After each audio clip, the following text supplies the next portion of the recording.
Mr. Chairman. I want to start with Ambassador Robinson.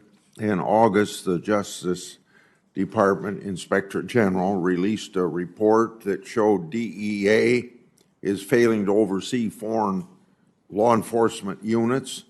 The State Department provides funding for some of these foreign law enforcement units and facilitates necessary agreements between the United States embassies and the host countries. Have you considered whether the Bureau should review its own processes as they relate to the DEA program in light of the IG's findings? Mr. Co-Chairman, the fact is we are reviewing our relationship with our partners all the time. We took the GAO report very seriously, and we will continue to review to make sure that we are focusing on taking good care of the American people's resources. What oversight, Ambassador, does the State Department's Bureau of International Narcotics and Law Enforcement Affairs do to ensure that the funds it provides for DEA-supported foreign law enforcement units will be used for their intended purpose? We sign agreements, interagency agreements with all of the different agencies that we work with. So that's at the Washington level. That's how we make sure that we are focusing on the funds that go to these agencies. But also at post level, the country team led by the ambassador and DCM are also making sure that they are focused on how funds are being spent by our interagency partners.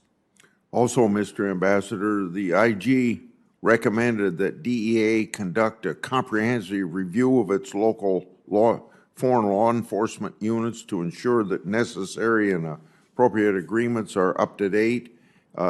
Is the DEA actively coordinating with the State Department to make those determinations? The DEA actively coordinates on a regular basis with the State Department on issues such as this.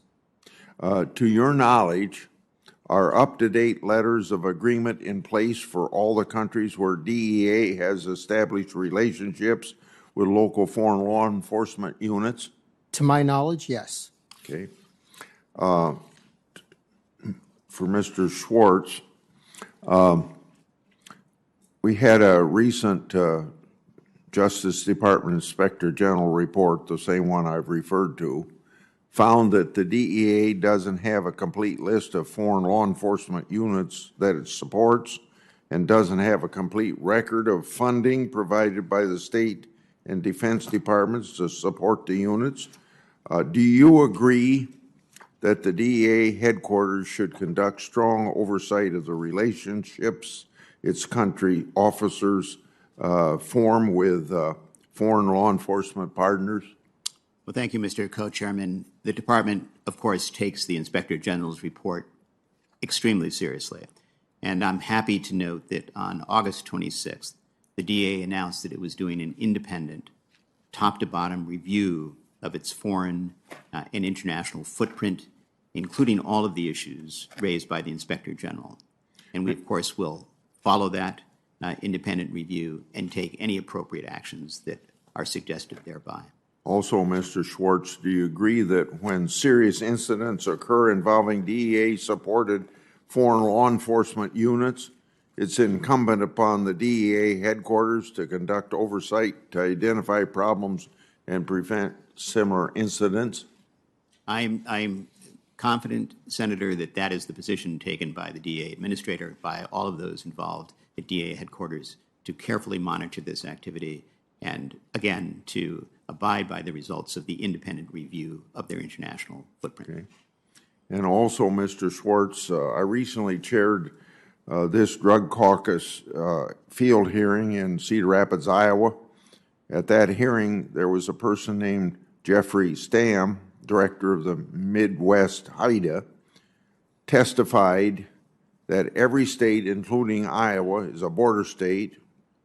He stated we need to deal with the flood of drugs like fentanyl impacting our country.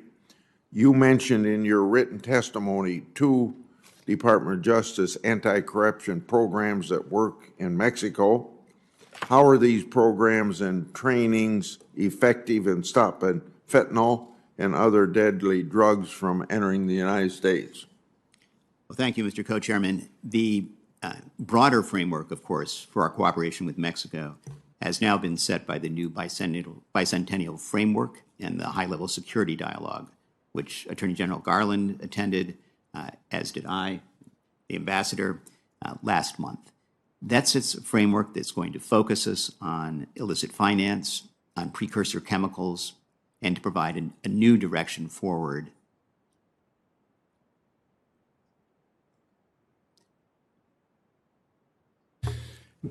Next is Senator Hassan, and she'll be followed by Senator Cornyn and then Senator Lujan.